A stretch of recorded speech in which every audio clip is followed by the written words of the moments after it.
So there was a time back in the day when people who cared about liberties, like the ACLU, would actually defend the rights of the people that they thought were the most deplorable people imaginable to say what they thought. The ACLU has defended freedom of speech for some of the worst human beings on the planet. Actual KKK members. They defended their right to march and protest. Actual neo-Nazis. The Westboro Baptist Church. These were people that the ACLU used to actually be in the corner of because they understood that if you defend the worst speech, that prevents all of us from starting down that slippery slope. It protects speech for the rest of us. That is the only way that you protect freedom of thought, freedom of ideas, freedom to be able to play around with ideas and brainstorm and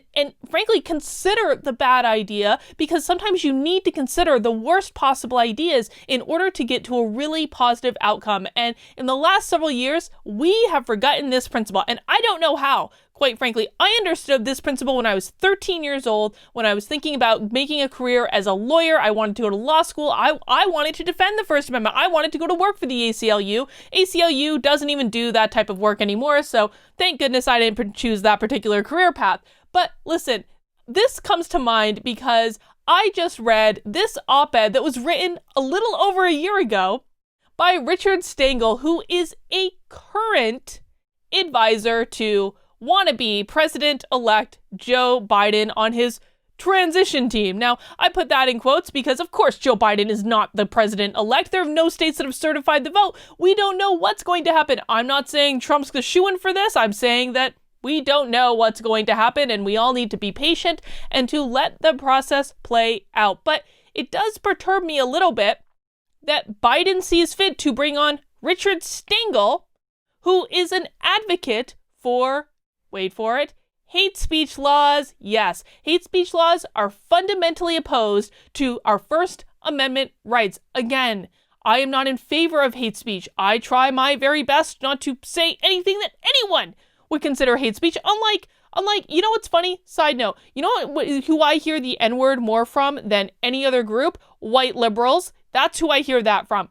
I would never use those words, but will I fight to protect anyone's right to be, well, a jackass? Yes, I would, because your right to be a jackass protects my right to say whatever I want without fear of being censored. That, folks, is the American way. But I think that this op-ed is really interesting because, like I said, this was written last year. This was written on October 29th, 2019. And what I'm going to do is go through it and rip it apart given our current events. But before we get into that, folks, just a quick plug. Listen, if you enjoy my videos, I hope you'll consider subscribing to the channel if you're not already, or just double checking to make sure you're still subscribed if you think you once were, because sometimes YouTube likes to make that decision for you. I also want to let you know that if you want to watch my videos ad-free every day, the very best thing you can do is to join my locals. Now, I do have the information to join my locals actually in this video. It's kb.locals.com. It is also in the description below. If you join my locals, you're going to get all of my videos ad-free. And you also have the option to join a really awesome communities. It's social media for adults. I love locals so much. Most social media sucks. Locals does not suck. It is an actual community of adults that want to come together to have a real conversation and interact with each other. We do book club. We're going to start a debate club pretty soon. We do weekly Zoom calls, all that good stuff. Find out more at kb.locals.com. It is the social media that I will be spending the vast majority of my time on moving forward, because I need to keep myself sane in the midst of an insane world. All right, let's read this op-ed. Why America Needs a Hate Speech Law. But wait, hang on. When I was a journalist, I need to read this in dramatic voice.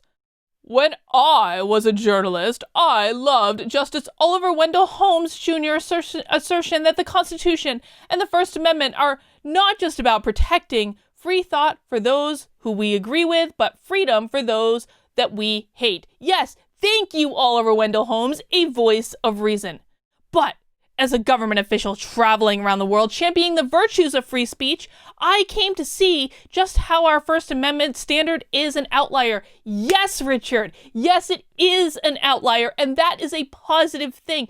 America is the only country in the world that has protected freedom of speech as one of our fundamental liberties. In that case, we are an outlier, and that is actually a really good thing and something, frankly, that you should feel blessed to be a part of.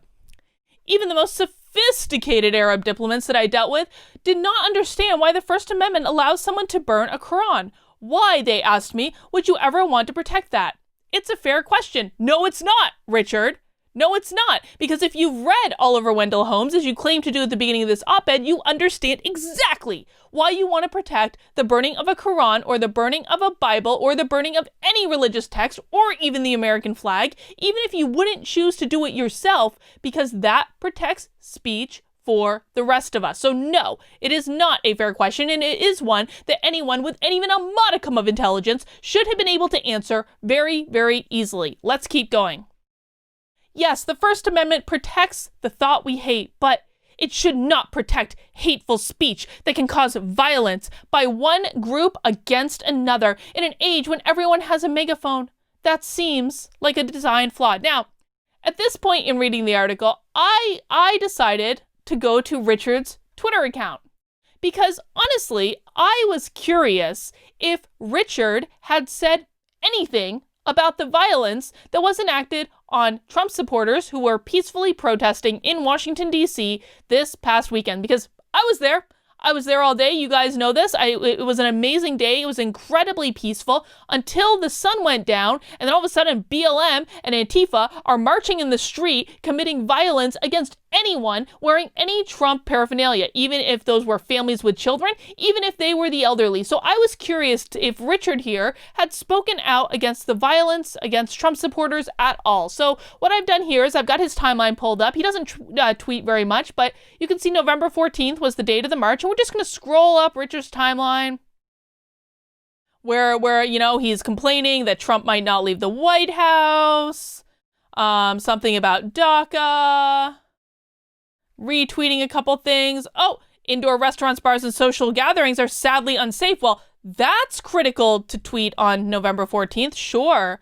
Complaining about Trump and the pandemic, more complaining about Trump and the pandemic.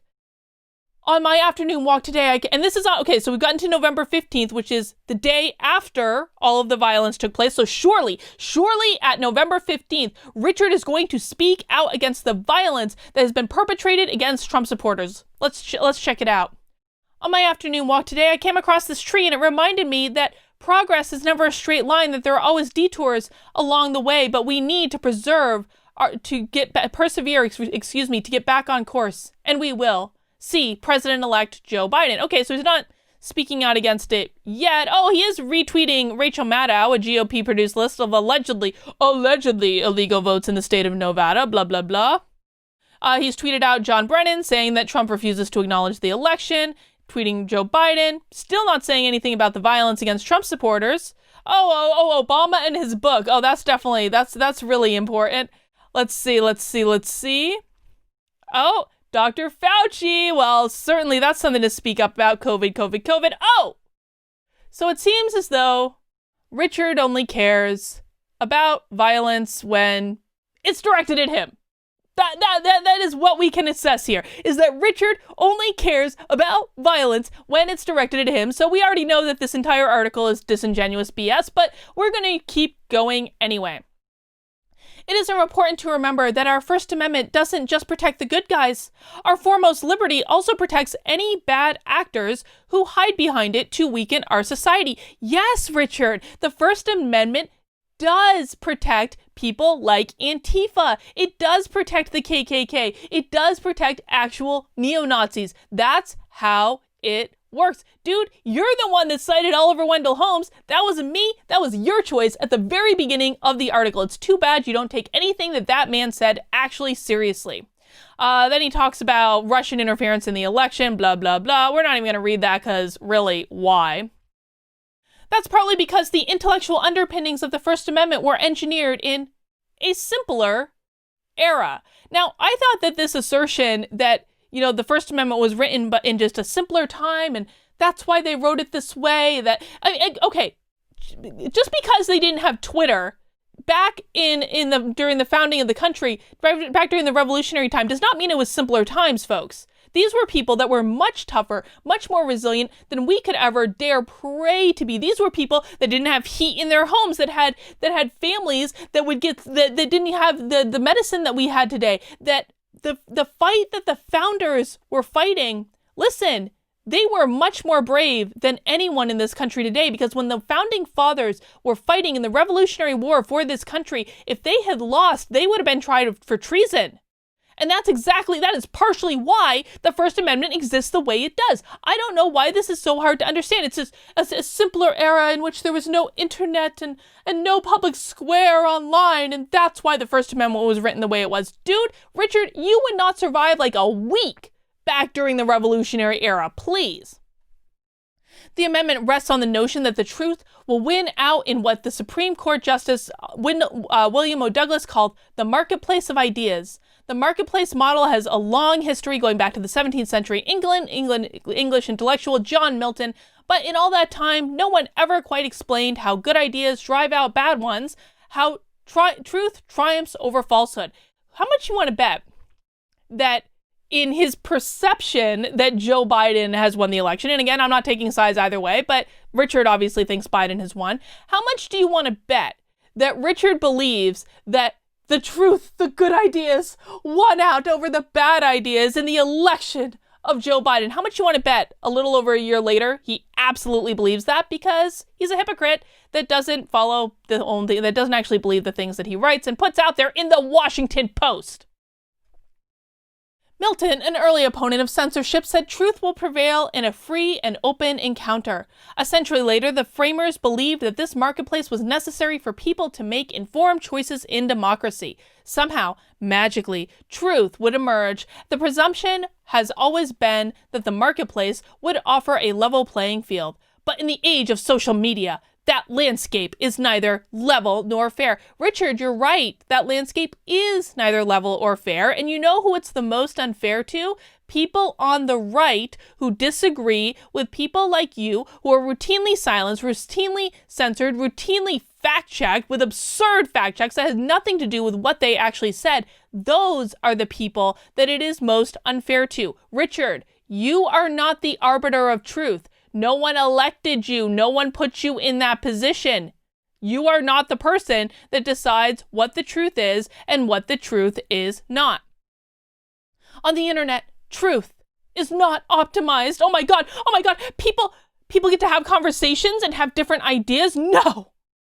On the web, it's not enough to battle falsehood with the truth. The truth doesn't always win. In an age of social media, the marketplace model doesn't work. A 2016 Stanford study showed that 82% of middle schoolers couldn't distinguish between an ad labeled sponsored content or an actual news story. Well, that seems to be a problem with the education system, doesn't it? And that's probably why we shouldn't be integrating Black Lives Matter curriculum to teach these kids how everything is racist, because when you do that, you ignore other things that are probably far more valuable life lessons that will actually help them in the real world.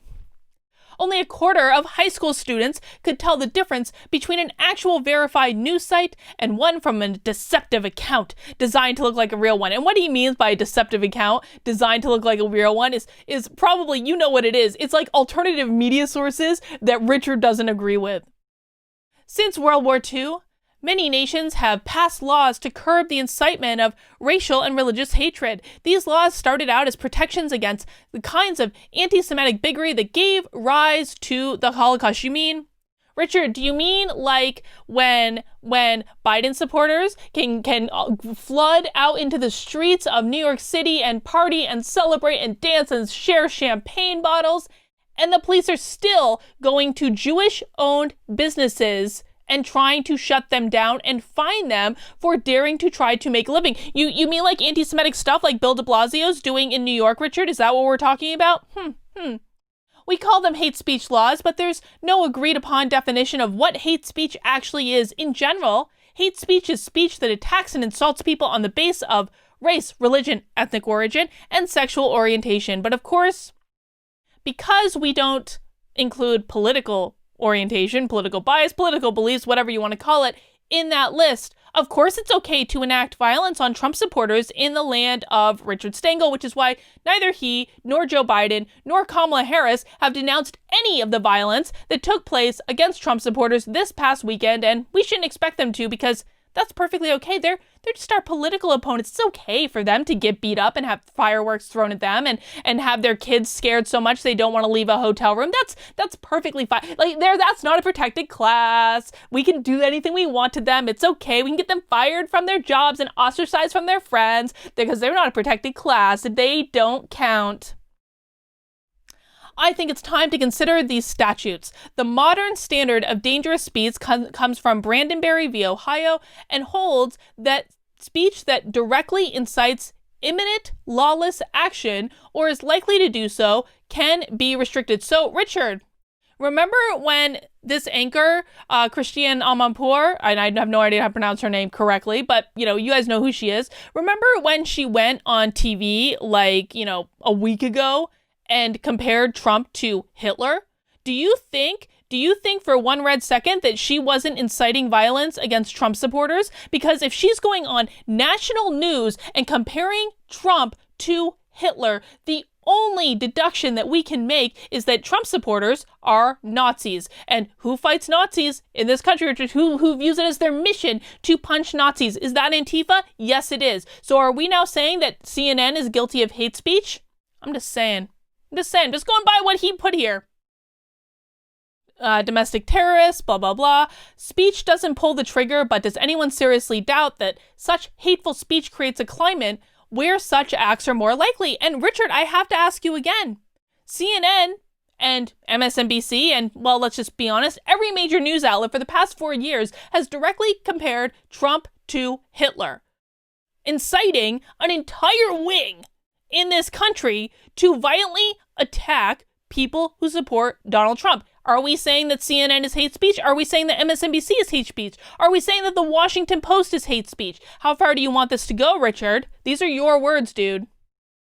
Let the debate begin. No, I'm fairly sure I just ended it, but, who the hell am I? Obviously, I didn't end the debate. I'm being facetious, but, this is not a real debate, folks. This is not a real debate. This is someone who wants to gain power for his position. That's all it is. And he would not be able to stand by his words in an honest debate. And this by itself, by the way, is proof that truth actually does win out in the long term. It may not win out the very minute that something is said, but in the long term, it absolutely will win out. If Richard were to debate any competent person on this issue based on using his words from this article a year ago, if he were to engage in an honest debate today, he would not win. There are too many examples that can be pulled from in the last flipping week that directly prove that the ideas he's advancing in this article are not good ideas. They are the bad ideas. And that, Richard, is exactly the flipping